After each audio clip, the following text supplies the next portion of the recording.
नमस्कार, आप देख रहे हैं राष्ट्र हिंदी न्यूज और मैं हूं आपके साथ वर्षा शर्मा।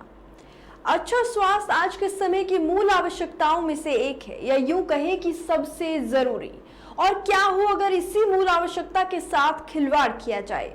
जी हां, गाजीपुर जनपद में जमानिया तहसील बिहार राज्य से सीमा पर बरुई जो बड़ी ग्राम पंचायत है, वह शासन ने क्षेत्र की स्वास्थ्य समस्या को देखते हुए 20 साल पहले 30 बेड के सामुदायिक स्वास्थ्य केंद्र का निर्माण कराया और पिछले 20 सालों से डॉक्टर्स की लापरवाही से अस्पताल की स्थिति इतनी खराब है कि वहां मरीजों को कोई सुविधा मुहैया नहीं कराई जा रही है।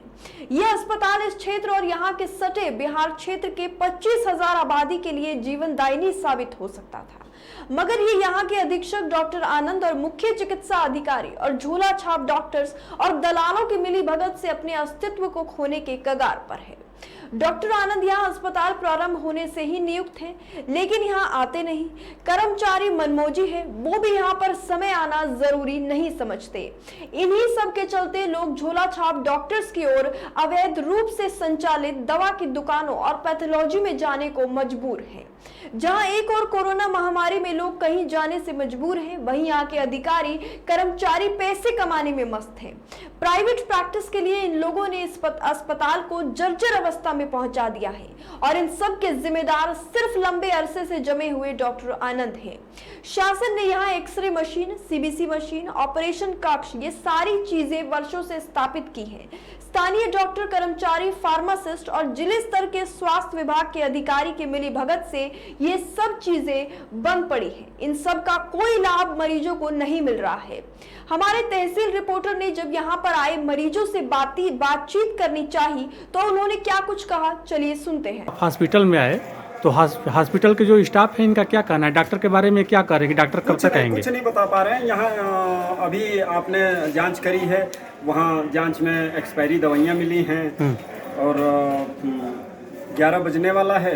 देखिए 2 घंटे से मैं यहाँ हूँ, बच्चे को दिखाने आया हूँ, बुखार से तप रहा है। अब मुझे किसी प्राइवेट अस्पताल में लेके जाना होगा। क्या ये हाल हमेशा का है? जी हाँ, रेगुलर है, रेगुलर। ये पिछले 14 साल 15 साल से जब से ये डॉक्टर आनंद कुमार यहाँ पे हैं और नए डॉक्टर जो आए हैं उनको भी इन्होंने बरगला के कि डॉक्टर साहब कोई दिक्कत नहीं है, चूंकि सुपरिटेंडेंट हैं, यहाँ के अधीक्षक हैं, और उन्होंने उनको भी बरगला के। इसका मतलब ये जितने भी यहाँ स्टाफ हैं सारे लोगों की मिली भगत है कहीं ना कहीं? सारे लोगों की, सारे लोग कहीं ना कहीं। और सबसे बड़ी चीज़ कि ये जब भी आते हैं ये बाहर की दवाइयाँ लिखते हैं लोग जी। मुझे कई बार खुद लिखा है इन लोगों ने बाहर की दवा, अगर मैं अपने घर पे पर्ची खोजूं तो इसका मतलब कि बाहर के लोगों के साथ भी इनका साठगांठ है? इनकी दलालों से पूरी मिली भगत है। यहाँ इसी दलाली के चलते बाहर की जांच लिखते हैं लोग। बाहर का एक्सरे रूम पिछले 3 साल से बंद है। सीबीसी मशीन यहाँ 3 साल से बंद है। किसी को कोई फर्क नहीं है। सीएमओ से मैंने खुद कई बार कंप्लेन किया, सीएमओ सर से, लेकिन कोई फर्क नहीं पड़ने वाला है। यहाँ इन लोगों के ऊपर कान पे कोई जू नहीं रेंगती है। ये लोग कभी डीएम साहब की कार्रवाई होती है। ये हॉस्पिटल रोड के बगल में है, बिल्कुल, और गर्मी का दिन है। यहाँ लोगों के लिए पीने की पानी या मतलब पानी की व्यवस्था नहीं है। अभी मेरे बच्चे को प्यास लगी थी तो मैं बाहर से 20 रुपए की बोतल। आप कितने बजे से यहाँ आए हुए हैं और आपको डॉक्टर को दिखाना है? 8:30 बजे मैं आया, डॉक्टर को मुझे दिखाना है। मैंने पर्ची बनवाया, 1.5 घंटा मुझे इंतजार करते हो गया, लेकिन अभी तक डॉक्टर का पता नहीं। और पूछने पर लोग बता रहे हैं कि डॉक्टर साहब आ रहे हैं, यही कह रहे हैं, लेकिन डॉक्टर 1.5 घंटा हो गया अभी तक नहीं आए, और कब तक आएंगे ये भी नहीं पता। रोज का यही हाल है? रोज का यही हाल है। किसी को वैक्सीन लगवाना है, किसी को दवा लेना है, कोई एक्सीडेंट हो जाए, ये लोग यही हाल है जो है। ये कब आएंगे कब जाएंगे वही बता सकते हैं, कोई नहीं बता सकता कि ये कब आएंगे कब जाएंगे। इनका कोई निर्धारण है ये नहीं। मरीज यहाँ की जर्जर अवस्था से परेशान है, उन्हें यहाँ किसी भी सुविधा का लाभ नहीं मिल रहा है। मुख्य चिकित्सा अधिकारी हरगोविंद सिंह से जब हमारे प्रबंध निदेशक दिनेश चंद्र पांडे ने मोबाइल पर बात की तो उन्होंने कहा कि मुझे नहीं पता, अब जमानिया स्वास्थ्य अधिकारी से संपर्क करें। चलिए सुनते हैं उनकी बातचीत की ये खास ऑडियो।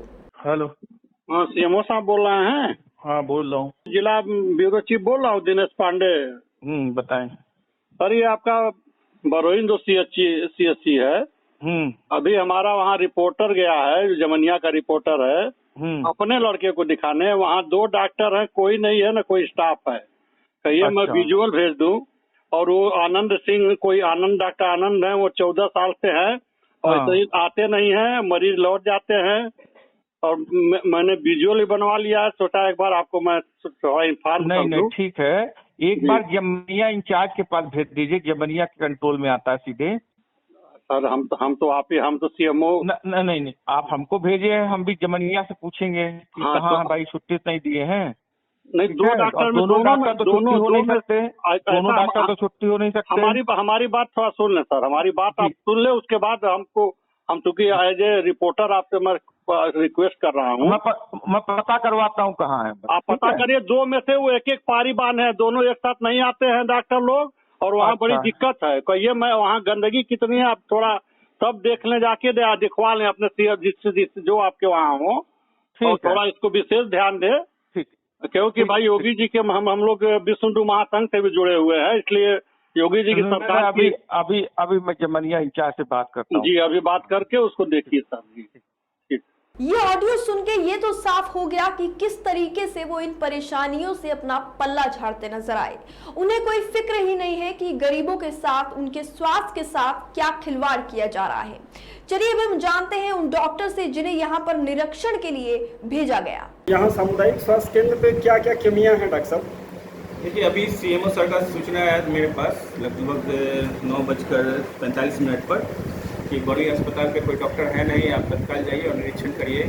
तो फिलहाल तो मैं अभी अटेंडेंस रजिस्टर चेक कर रहा हूँ, उसमें डॉक्टर साहब तो है नहीं, इनको अनुपस्थित करके मैंने सीएमओ साहब को अवगत करवा दिया है। बाकी अभी मैं निरीक्षण करता हूँ, देखता हूँ क्या क्या और कमियाँ हैं। यहाँ सुनने में आया है कि बेड 32 हैं, तो क्या मौके पे उपलब्ध है 32 बेड? अभी जाके मैं निरीक्षण कर रहा हूँ, देख कर बता रहा हूँ। अच्छा, 30 बेड का अस्पताल है, ऐसे 30 बेड होना चाहिए, देख लेता हूँ। हमने आपको ये पूरी जानकारी दी, पूरी खबर दिखाई कि कैसे यहाँ पर गरीबों के साथ खिलवाड़ किया जा रहा है। अगर ये स्वास्थ्य सुविधाएं अगर गरीबों को ठीक ढंग से मिले, जो मरीज हैं अगर उन्हें ये सारी सुविधाएं ठीक तरीके से मुहैया कराई जाएं, तो इन्हें शायद जरूरत ही नहीं पड़ेगी झोला छाप या अवैध रूप से जो संचालित पैथोलॉजीज हैं, जो क्लिनिक्स हैं, वहां पर जाने की इनको कोई जरूरत ही नहीं पड़ेगी।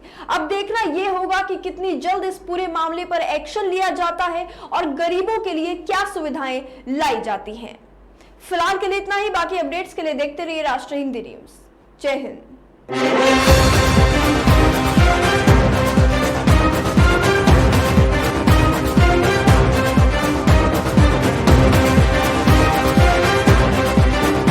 आप देख रहे हैं राष्ट्रीय हिंदी न्यूज।